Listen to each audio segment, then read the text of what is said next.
Assalamualaikum warahmatullahi wabarakatuh. Perkenalkan, nama saya Putri Nurnadifa. Saya dari kelas 3 PAUD A, NIM 1917406037. Di sini saya akan menjelaskan sedikit tentang senam ritmik dan brain game bagi anak usia dini. Sebelumnya yaitu saya akan menjelaskan tentang senam. Senam adalah aktivitas jasmani yang bersifat relaksasi, rekreasi, dan menenangkan pikiran, yang melibatkan seluruh aktivitas tubuh dan pelaksanaannya bisa dilakukan di rumah, di sekolah, di gimnasium, dan tempat-tempat lainnya. Senam ini ada beberapa macam, contohnya yaitu senam aerobik, senam ibu hamil, senam pramuka, dan senam-senam lain. Lalu saya akan menjelaskan tentang senam ritmik. Apa itu senam ritmik? Senam ritmik itu bisa disebut juga dengan senam irama, yaitu menggunakan musik, atau latihan bebas yang dilakukan secara berirama, bisa dilakukan dengan menggunakan alat dan tidak menggunakan alat. Contoh yang menggunakan alat yaitu menggunakan alat seperti pita, bola, dan lain-lainnya. Lalu, apa sih contoh senam ritmik ini? Senam ritmik ini contohnya yaitu senam balet. Karena di zaman sekarang ini anak-anak itu kegiatannya banyak, jadi dia bisa melakukan senam balet. Jadi selain dari balet itu banyak sekali contoh senam ritmik. Lalu apa sih manfaat dari senam ritmik ini?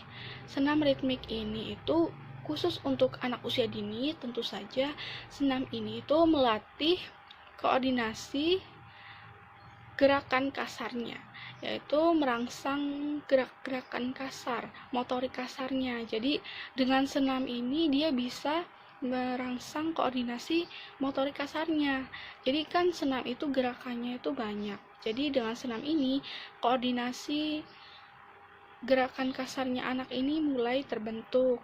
Lalu selain daripada itu, manfaat dari senam ritmik ini banyak ya, seperti yaitu merangsang koordinasi, meningkatkan kualitas hidup secara keseluruhan, memperbaiki postur tubuh, dan lain-lainnya.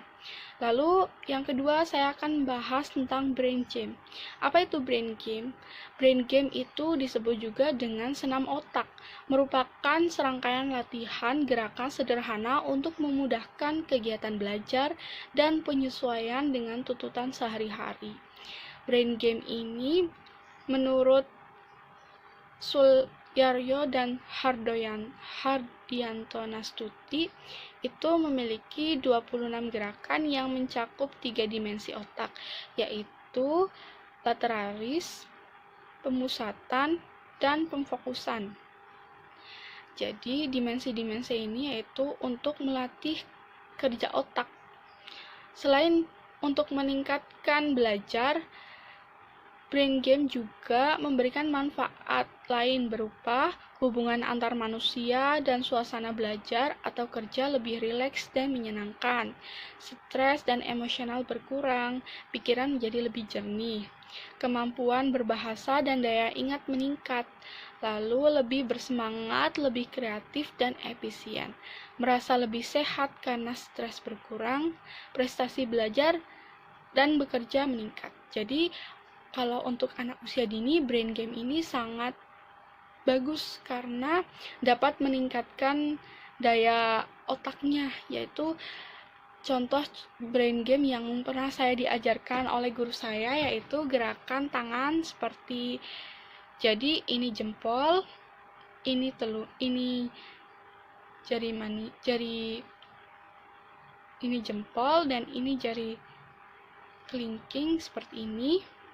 Lalu seperti ini, seperti ini, seperti ini, seperti ini. Jadi berirama seperti ini. Ini contoh kecilnya ya. Lalu ada juga yang seperti ini. Menembak, lalu ada 2 jari. Seperti ini. Jadi itu saja yang dapat saya sampaikan.